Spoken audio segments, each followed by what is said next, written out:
नमस्कार, उत्तराखंड समाचार में आपका स्वागत है। मैं हूं शैलेंद्र भंडारी। आइए नजर डालते हैं उत्तराखंड की तमाम बड़ी खबरों पर। उससे पहले यदि आपने अभी तक इस चैनल को सब्सक्राइब नहीं किया है तो अभी सब्सक्राइब कर लें और इस वीडियो को लाइक और शेयर जरूर करें। आइए नजर डालते हैं आज की पहली बड़ी खबर पर। रुद्रप्रयाग में आशा वर्कर्स और फैसिलिटेटर संगठन ने न्यूनतम वेतनमान और अन्य भागों को लेकर प्रदर्शन किया। संगठन ने मुख्यमंत्री को ज्ञापन भेजकर चेतावनी दी कि अगर उनकी मांगे नहीं मानी गई तो केदारनाथ विधानसभा उपचुनाव का बहिष्कार किया जाएगा।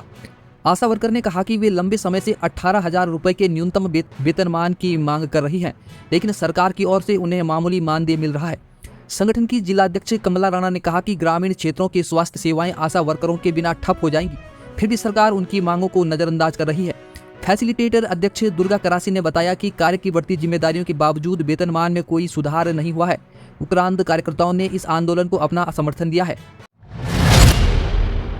सोमवार को गंगोत्री हाईवे पर रतुड़ी सेरा के पास हिल कटिंग के दौरान भूस्खलन हुआ, जिससे हाईवे पर आवाजाही पूरी तरह ठप हो गई। पहाड़ी से गिर रहे मलबे और बोल्डर के कारण दोनों ओर वाहनों की लंबी कतारें लग गई, जबकि यात्रियों को सुरक्षित स्थानों पर रुकने के निर्देश दिए गए हैं। बीआरओ द्वारा पहाड़ी पर ट्रीटमेंट कार्य किया जा रहा है। अब अचानक भूस्खलन शुरू हो गया है। भूस्खलन के दौरान कोई वाहन गुजर नहीं रहा था, जिससे बड़ी दुर्घटना टल गई। आपदा प्रबंधन विभाग के जिला समन्वयक जय पवार ने बताया कि मशीनरी मौके पर है, लेकिन लगातार हो रहे भूस्खलन के कारण हाईवे खोलने का काम शुरू नहीं हो पाया है। जैसे ही भूस्खलन रुकता है, रास्ते को जल्द से जल्द खोला जाएगा। पौड़ी में डाक विभाग ने 4 डाक सेवकों की नियुक्ति रद्द कर दी है, जिसमें 2 के शैक्षणिक दस्तावेज फर्जी पाए गए हैं, जबकि 2 जांच का नाम सुनते ही भाग गए। फर्जी दस्तावेज वाले दोनों डाक सेवक उत्तर प्रदेश के रहने वाले हैं। विभागीय जांच के दौरान पता चला कि उनके दस्तावेज असली नहीं हैं और उनके द्वारा प्रस्तुत अंक पत्रों के रोल नंबर अन्य छात्रों के थे। साथ ही मध्य प्रदेश के 2 डाक सेवक बिना ज्वाइनिंग दिए दस्तावेजों की जांच की बात सुनते ही फरार हो गए। डाक अधीक्षक दीपक शर्मा ने बताया कि यह मामला उच्च अधिकारियों को भेज दिया गया है और बाकी सेवकों के दस्तावेजों की भी जाँच की जा रही है। खटीमा में सोमवार तड़के देहरादून से टनकपुर जा रही एक्सप्रेस ट्रेन को बेपटरी करने की साजिश नाकाम हो गई। लोको पायलट ने रेलवे ट्रैक पर एक 8 फुट लंबा बिजली का केबल पड़ा हुआ देखा और तुरंत इमरजेंसी ब्रेक लगाकर ट्रेन को रोक दिया। इस सूझबूझ से यह बड़ा हादसा टल गया। घटना के बाद पुलिस और आरपीएफ की टीम मौके पर पहुंची है और जांच शुरू की है। पुलिस को संदेह है कि नशेड़ियों का इसमें कोई हाथ हो सकता है, क्योंकि ट्रैक के आसपास नशेड़ियों का जमावड़ा देखा गया है। चमोली जिले के हेलंग मारवाड़ी बाईपास पर सड़क कटिंग के दौरान अचानक भूस्खलन हो गया। इस हादसे के दौरान वहां काम कर रहे मजदूरों को जान बचाने के लिए भागना पड़ा। चट्टान गिरने से एक मशीन भी मलबे में दब गई, जबकि गनीमत रही कि सभी मजदूर सुरक्षित निकलने में सफल रहे। इन दिनों बाईपास पर निर्माण कार्य जारी है। अब अचानक यह घटना घटी। मजदूरों ने समय रहते चट्टान के गिरने का आभास कर लिया और तुरंत वहां से भाग खड़े हुए। पिछले सप्ताह उत्तराखंड में हुए साइबर हमले को विशेषज्ञ बड़ी चूक का नतीजा मान रहे हैं। आईटी विशेषज्ञ अमित दुबे का कहना है कि यह हमला माकोप रैनसमवेयर से हुआ है, जो तकनीकी प्रक्रिया और यूजर स्तर की कमजोरियों का परिणाम हो सकता है। उन्होंने बताया कि तकनीकी खामियों के चलते फायरवॉल्स को तोड़ा गया है और सुरक्षा अलर्ट भी समय पर नहीं मिला। इसके अलावा प्रक्रिया के तहत अपनाई जा रही सुरक्षा प्रणाली भी पर्याप्त नहीं थी। विशेषज्ञों ने बताया कि कई सरकारी विभाग अभी भी ओपन नेटवर्क पर काम कर रहे हैं, जो साइबर सुरक्षा के लिए बेहद खतरनाक है। इस साइबर हमले ने सरकारी आईटी प्रणालियों की सुरक्षा पर गंभीर सवाल खड़े कर दिए हैं। उत्तराखंड में जमीनों की कीमतें बढ़ने के कारण विद्यालयों की भूमि पर माफिया की नजर पड़ गई है। राज्य में 4,891 विद्यालयों को दान में दी गई जमीन पर अतिक्रमण की घटनाएं सामने आ रही हैं। शिक्षा मंत्री डॉक्टर धन सिंह रावत ने इस पर चिंता जताते हुए निर्देश दिए हैं कि हर विद्यालय की जमीन उनके नाम रजिस्टर होनी चाहिए। प्रदेश में 591 माध्यमिक और 4,300 प्रारंभिक विद्यालयों के नाम जमीन की रजिस्ट्री अभी नहीं हुई है। मंत्री ने कहा कि जिन विद्यालयों के नाम पर जमीन नहीं होगी, उन्हें समग्र शिक्षा योजना के तहत पैसा नहीं दिया जाएगा। राज्य के कई विद्यालय वन भूमि में स्थित हैं, जिनके लिए सरकार एक नई नीति बनाने की तैयारी कर रही है। उत्तराखंड में 38वें राष्ट्रीय खेलों के आयोजन के लिए तैयारियों की अंतिम तारीख 20 अक्टूबर तय की गई है। विशेष प्रमुख सचिव अमित सिन्हा ने निर्देश दिए कि खेलों के लिए बन रही शूटिंग रेंज और अन्य सुविधाओं को समय पर पूरा किया जाए। राज्य भर में तैयारियों की प्रगति की हर घंटे रिपोर्ट ली जा रही है। खेल निदेशालय ने बताया कि खेल स्टेडियम, मैदान और अन्य संसाधनों की उपलब्धता सुनिश्चित की जा रही है। राष्ट्रीय खेल सचिवालय को राजीव गांधी क्रिकेट स्टेडियम में अस्थायी रूप से स्थापित किया गया है, जहाँ अधिकारी 2 शिफ्टों में सुबह 8 बजे से रात 10 बजे तक काम कर रहे हैं। आयोजन की तारीख के नजदीक आते ही तैयारियों को अंतिम रूप दिया जा रहा है। उत्तराखंड के 10 नगर निकायों को आवासन एवं शहरी कार्य मंत्रालय ने स्वच्छ भारत मिशन के तहत 75 अभिनव प्रयासों में शामिल किया है। इनमें बागेश्वर, हल्द्वानी, रुद्रपुर, जोशीमठ, केदारनाथ, हरिद्वार, कीर्तिनगर, गंगोत्री, नौगांव और देहरादून के निकायों द्वारा किए गए कार्य शामिल है। बागेश्वर की सखी एरिया लेवल फेडरेशन महिला समूह ने डोर टू डोर कचरा संग्रहण में सराहनीय कार्य किया है, जबकि हल्द्वानी की वैनी सेना पहल ने अपशिष्ट प्रबंधन में क्रांति लाई। देहरादून के नथुवाला वार्ड में सैनिटेशन पार्क की स्थापना ने टिकाऊ अपशिष्ट प्रबंधन को बढ़ावा दिया है। इस उपलब्धि के लिए मंत्री प्रेमचंद अग्रवाल ने सभी निकायों को बधाई दी है।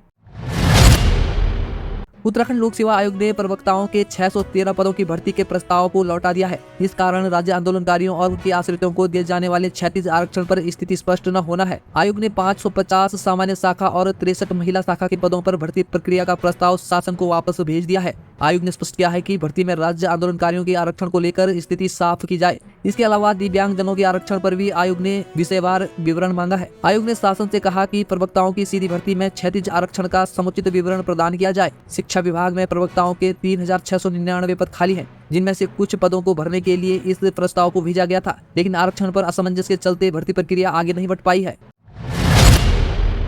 उत्तराखंड के राजस्व विभाग ने अंश निर्धारण वाली खतौनी जारी करने की योजना पर काम शुरू कर दिया है। इस नई खतौनी में खाता धारकों के नाम के साथ साथ उनकी भूमि के हिस्से की जानकारी भी दर्ज होगी, जो वर्तमान व्यवस्था में स्पष्ट नहीं होती है। यह नई व्यवस्था खाता धारक और सह खाता धारक के पास कितनी भूमि है इसका साफ विवरण देगी। इससे भूमि विवादों को कम करने में मदद मिलेगी और खरीदार भी आसानी से यह स्पष्ट कर सकेंगे कि विक्रेता के पास कितनी जमीन है। विभाग के अनुसार राज्य के कई राजस्व गाँव में यह प्रक्रिया पूरी हो चुकी है और शेष गाँव में काम जारी है। इसके साथ ही राजस्व गाँव के नक्शों को भी डिजिटाइज किया जा रहा है। सचिव राजस्व SN पांडे ने कहा कि मुख्य सचिव की अध्यक्षता में हुई बैठक में इस योजना के निर्देश दिए गए हैं।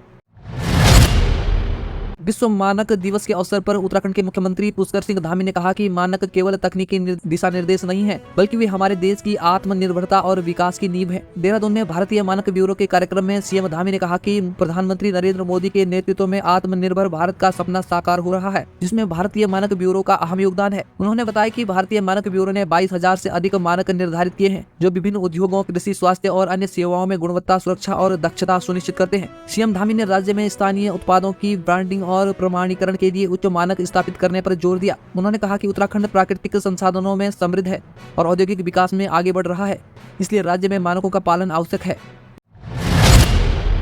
उत्तराखंड परिवहन निगम के बेड़े में जल्द ही 130 नई BS6 मॉडल की बसें शामिल होने जा रही है। उत्तराखंड स्थापना दिवस से पहले ये सभी बसें निगम को मिल जाएंगी। उत्तराखंड परिवहन निगम के प्रबंध निदेशक आनंद श्रीवास्तव ने बताया कि इन बसों का ज्यादातर संचालन पहाड़ी मार्गों पर किया जाएगा, ताकि पर्यटकों और स्थानीय यात्रियों को बेहतर सुविधा मिल सके। बसों के अंतिम निरीक्षण का काम चल रहा है। श्रीवास्तव के मुताबिक बसें BS6 डीजल मॉडल की होंगी, जो अधिक ईंधन दक्षता और पर्यावरण के अनुकूल होंगी। निगम की आर्थिक स्थिति में सुधार के बाद ये बसें शामिल की जा रही है। नई बसों से पहाड़ी मार्गों पर यात्रा अधिक आरामदायक और सुरक्षित हो जाएंगी।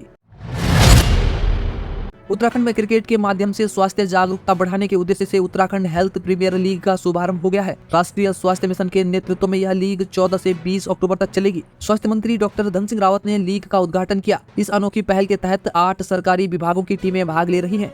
थीम के जरिए टीमें स्वास्थ्य से संबंधित जानकारी फैलाने का काम करेंगी। लीग के मुख्य उद्देश्य फिट इंडिया मूवमेंट को बढ़ावा देना और स्वास्थ्य योजनाओं की जानकारी जन जन तक पहुंचाना है। स्वास्थ्य विभाग के साथ साथ अन्य सरकारी विभाग जैसे सिडकुल, फूड विभाग और UPCL भी इसमें हिस्सा ले रहे हैं। लीग के मैच देहरादून के महाराणा प्रताप स्पोर्ट्स कॉलेज में आयोजित हो रहे हैं, जहाँ जनता को भी स्वास्थ्य के प्रति जागरूक किया जाएगा।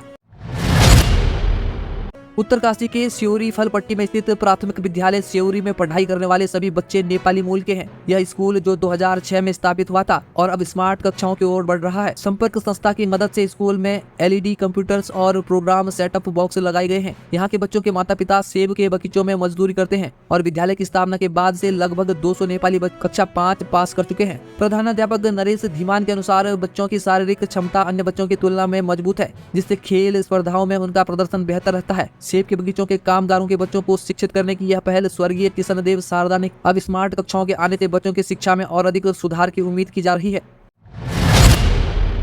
उत्तराखंड में बरसात के बाद अब गुलाबी ठंड की शुरुआत हो चुकी है। नैनीताल और मसूरी जैसे पर्यटक स्थलों पर सैलानियों की भीड़ देखी जा रही है, जहां वे नौकायन और धूप का आनंद ले रहे हैं। पर्वतीय इलाकों में सुबह और शाम की ठंड ने मौसम को और भी आकर्षक बना दिया है। मौसम विभाग ने जनता को सुबह शाम हल्की ठंडी के चलते सावधानी बरतने की सलाह दी, ताकि बीमारियों से बचा जा सके।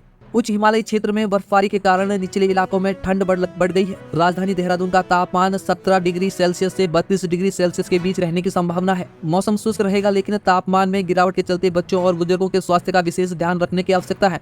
आने वाले दिनों में तापमान में और गिरावट की संभावना है। उत्तराखंड के कैंची धाम में श्रद्धालुओं की बढ़ती संख्या के चलते जाम की समस्या बढ़ रही है। इस समस्या से निजात दिलाने के लिए केंद्रीय सड़क परिवहन राज्य मंत्री अजय टम्टा ने अधिकारियों के साथ बैठक की और सैनिटोरियम से इस बाईपास के निर्माण से भवाली, कैंची और राती घाट में जाम की स्थिति से राहत मिलेगी। बाईपास का पहला चरण पूरा हो चुका है और जल्द ही डामरीकरण का काम भी शुरू होगा। इस परियोजना से क्षेत्र में रोजगार के अवसर भी बढ़ेंगे और कैंची धाम में आने वाले श्रद्धालुओं के लिए यात्रा को अधिक सुविधाजनक बनाया जा सकेगा। अजय टम्टा ने सड़कों के साथ साथ अन्य बुनियादी सुविधाओं के विकास पर भी जोर दिया ताकि आने वाले समय में पर्यटकों को किसी प्रकार की परेशानी का सामना न करना पड़े। नेशनल फर्टिलाइजर्स लिमिटेड ने अपनी विभिन्न इकाइयों और कार्यालयों में गैर कार्यकारी पदों पर भर्ती के लिए आवेदन प्रक्रिया शुरू कर दी है। इच्छुक उम्मीदवार NFL की आधिकारिक वेबसाइट careers.nfl.co.in पर 8 नवंबर 2024 तक ऑनलाइन आवेदन कर सकते हैं।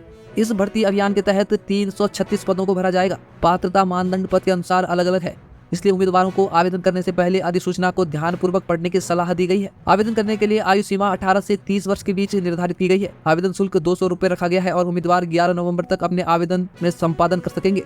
दर्शकों, अभी के लिए बस इतना ही। उत्तराखंड की हर छोटी बड़ी खबरों के साथ साथ सरकारी नौकरियों और सरकारी योजनाओं के अपडेट्स सबसे पहले पाने के लिए जुड़े रहें हमारे साथ, क्योंकि यहाँ मिलती है सबसे तेज और विश्वसनीय खबरें। नमस्कार।